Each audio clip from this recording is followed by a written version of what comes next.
Selamat malam. Di sini kami akan mempresentasikan tentang reaksi pasar modal Indonesia terhadap kebijakan kenaikan bea cukai rokok bulan Desember tahun 2020.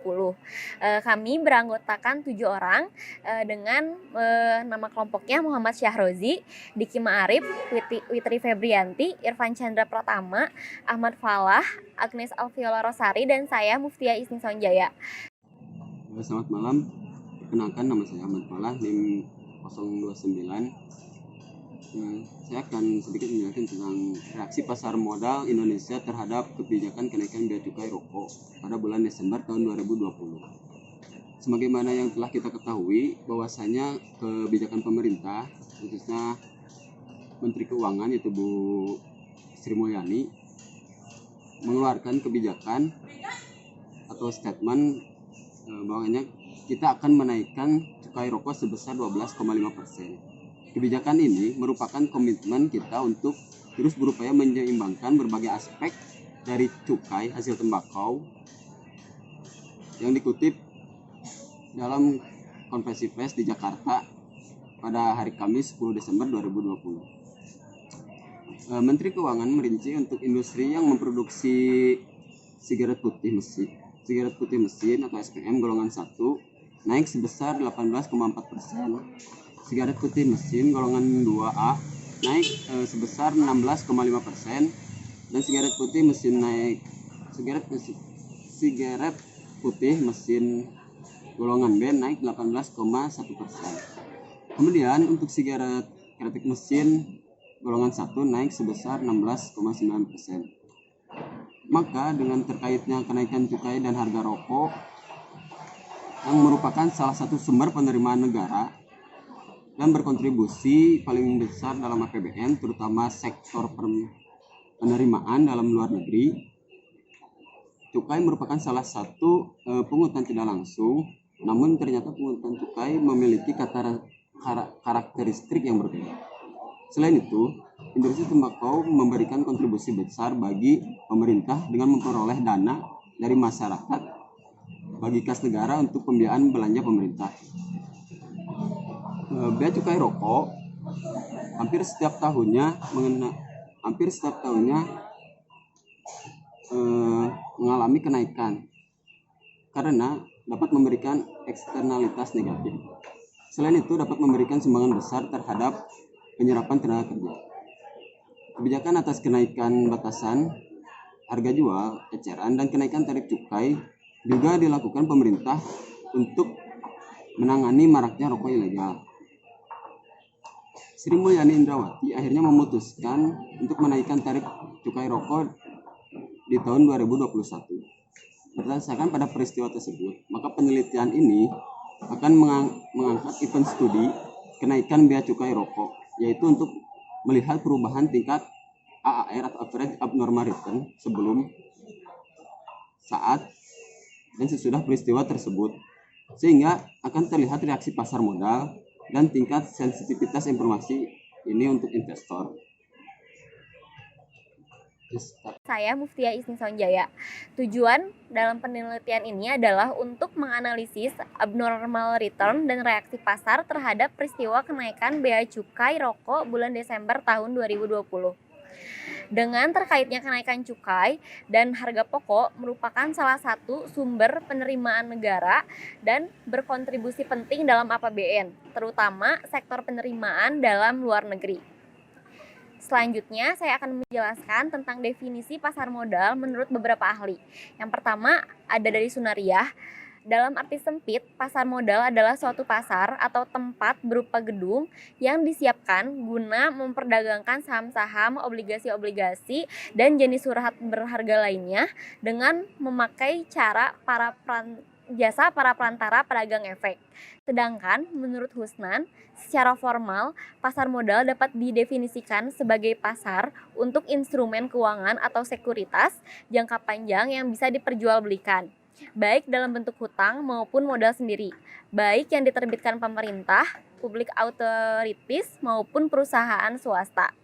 Dari definisi para ahli ini dapat disimpulkan pasar modal adalah pasar yang digunakan sebagai suatu ajang yang dapat dimanfaatkan sebagai tempat atau sarana bertemunya antara permintaan dan penawaran atas instrumen keuangan jangka panjang yang diterbitkan oleh perusahaan publik maupun pemerintah serta lembaga dan profesi yang berkaitan dengan efek.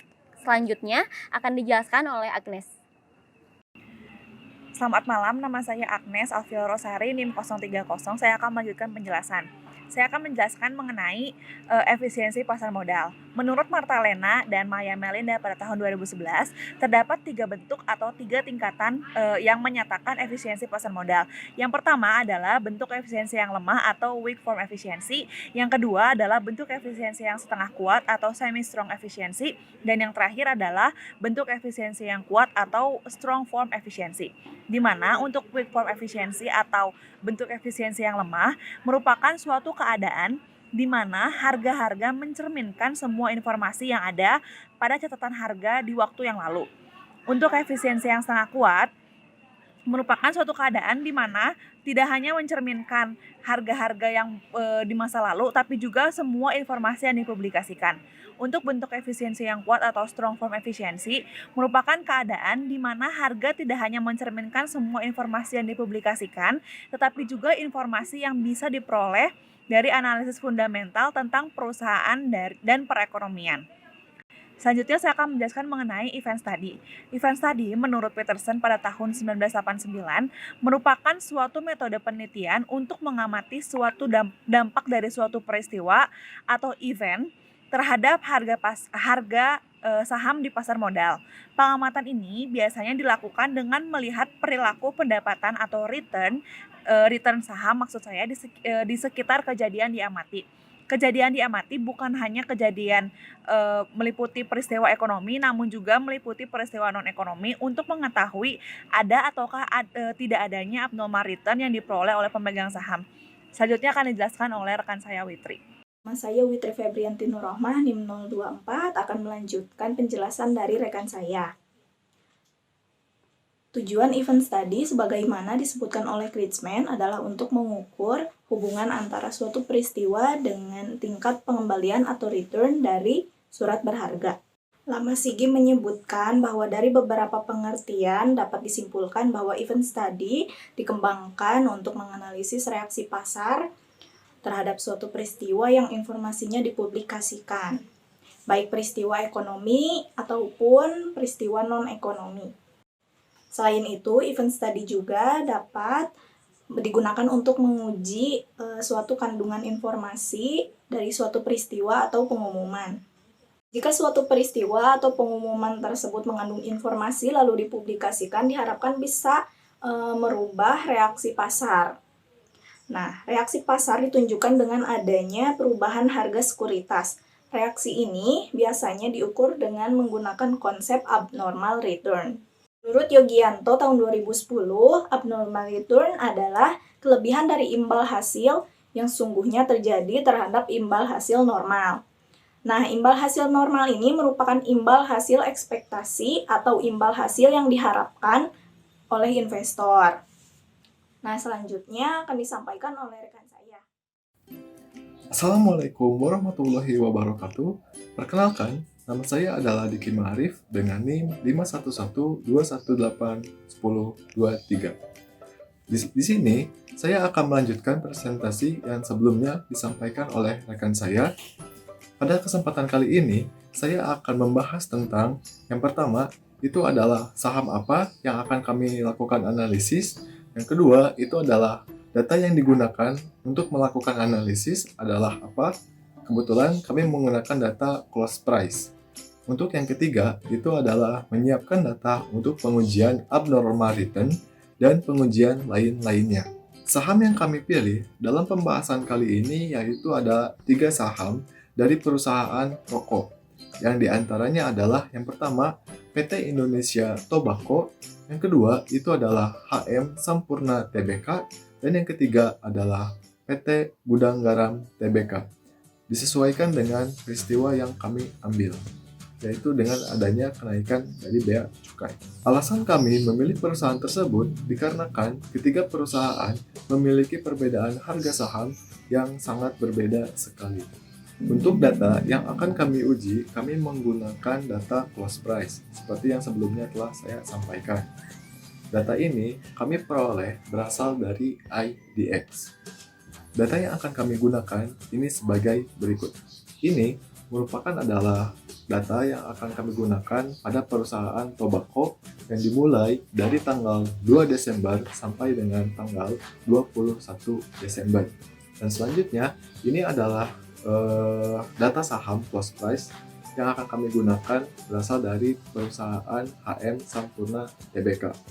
Untuk Windows periodnya sama dari tanggal 2 sampai tanggal 21 Desember 2020. Ini adalah data close price untuk saham dari perusahaan yang ketiga, yaitu adalah saham Gudang Garam Tbk. Sama data Windows periodnya dimulai dari tanggal 2 sampai dengan tanggal 21. Untuk data yang akan kami gunakan untuk melakukan pengujian abnormal return adalah sebagai berikut. Seperti yang kita lihat sama-sama, dalam tabel tersebut sudah tercantum nilai abnormal return. Untuk cara mencari nilai abnormal return itu sama seperti yang telah diajarkan oleh Ibu Esi pada pertemuan sebelumnya. Jadi saya rasa saya tidak perlu menjelaskan kembali karena saya yakin teman-teman sudah paham untuk menghitung nilai abnormal return ini. Mungkin itu saja informasi yang dapat saya sampaikan pada kesempatan kali ini. Untuk selanjutnya akan dijelaskan oleh rekan saya. Terima kasih. Saya Muhammad Syarzi, NIM 51121811022, akan mempresentasikan tentang pengujian tes statistik normalitas dan one simple test. Yang pertama ada pada PT Indonesia Tobacco Tbk, Test of Normality. Di sini kami mengambil data yang Shapiro-Wilk. Alasannya karena data yang kami sampel yaitu kurang dari 50. Interpretasinya yaitu didapatkan nilai signifikan sebesar 0,034. Nilai tersebut lebih kecil dari 0,05, maka berkesimpulan data berdistribusi tidak normal. Uji yang kedua ada one sample test. Interpretasinya yaitu didapatkan nilai signifikan two-tailed sebesar 0,012, maka bisa disimpulkan H0 ditolak, yang artinya nilai rata-rata harga saham PT Indonesia Tobacco tidak sama dengan 740. 740 ini kami dapatkan dari T0 periodenya. Yang kedua ada PT HM Sampurna. Di sini saya punya contoh produknya dari saham perusahaan ini. Pengujian pertama yaitu dapat kita lihat pada data tersebut. Interpretasinya yaitu didapatkan nilai signifikan sebesar 0,231. Nilai tersebut lebih besar dari 5%. Maka berkesimpulan data berdistribusi normal. Uji yang kedua ada one sample test. Interpretasinya yaitu didapatkan nilai signifikan two-tailed sebesar 0,26, maka bisa disimpulkan H0 diterima, yang artinya nilai rata-rata harga saham PT Sampurna Tbk sama dengan nilai 1.600. Yang ketiga ada PT Gudang Garam Tbk. Datanya dapat kita lihat dari gambar berikut. Interpretasinya yaitu didapatkan nilai signifikan sebesar 0,104. Nilai tersebut lebih besar dari 5%. Maka berkesimpulan data berdistribusi normal. Uji yang kedua ada one sample test. Interpretasinya yaitu didapatkan nilai signifikan two-tailed sebesar 29%, maka bisa disimpulkan H0 diterima, yang artinya nilai rata-rata harga saham PT Gudang Garam Tbk sama dengan 42.200. Saya Irfan Jaya Pratama, NIM 511-2181025.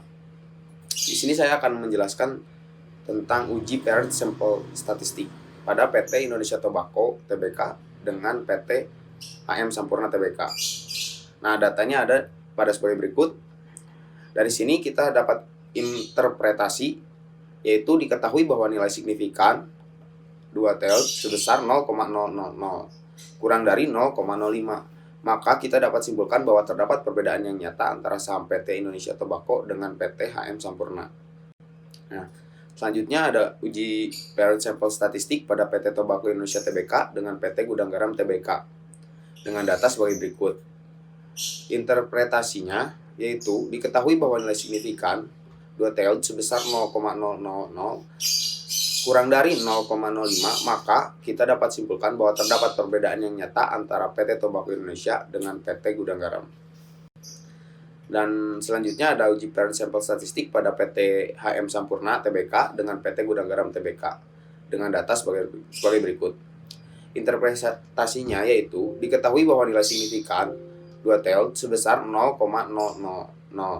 kurang dari 0,05. Maka kita dapat simpulkan bahwa terdapat perbedaan yang nyata antara saham PT HM Sampurna dengan PT Gudang Garam. Dari hasil uji dan data sebelumnya, maka kita dapat menyimpulkan. Nah, pada kesimpulan ini, yaitu berdasarkan perhitungan uji normalitas, diketahui bahwa saham PT Sampurna dan PT Gudang Garam, kedua saham tersebut memiliki kesamaan distribusi yang normal. Sedangkan saham PT Tobacco memiliki saham yang tidak berdistribusi normal. Lalu berdasarkan perhitungan uji one sample test, diketahui bahwa saham PT Sampurna dan PT Gudang Garam memiliki tingkat nilai rata-rata sesuai dengan periode yang ditentukan. Sedangkan PT Tobacco tidak memiliki nilai rata-rata yang sesuai dengan periode yang ditentukan. Lalu berdasarkan perhitungan paired sample test, diketahui bahwa ketiga saham tersebut memiliki hubungan yang sama pada periode yang telah ditentukan. Mungkin cukup sekian penjelasan dari kelompok 3. Apabila ada kesalahan dalam hasil data, mohon dimaafkan. Cukup sekian. Wassalamualaikum warahmatullahi wabarakatuh. Tetap ingat pesan Ibu 3M.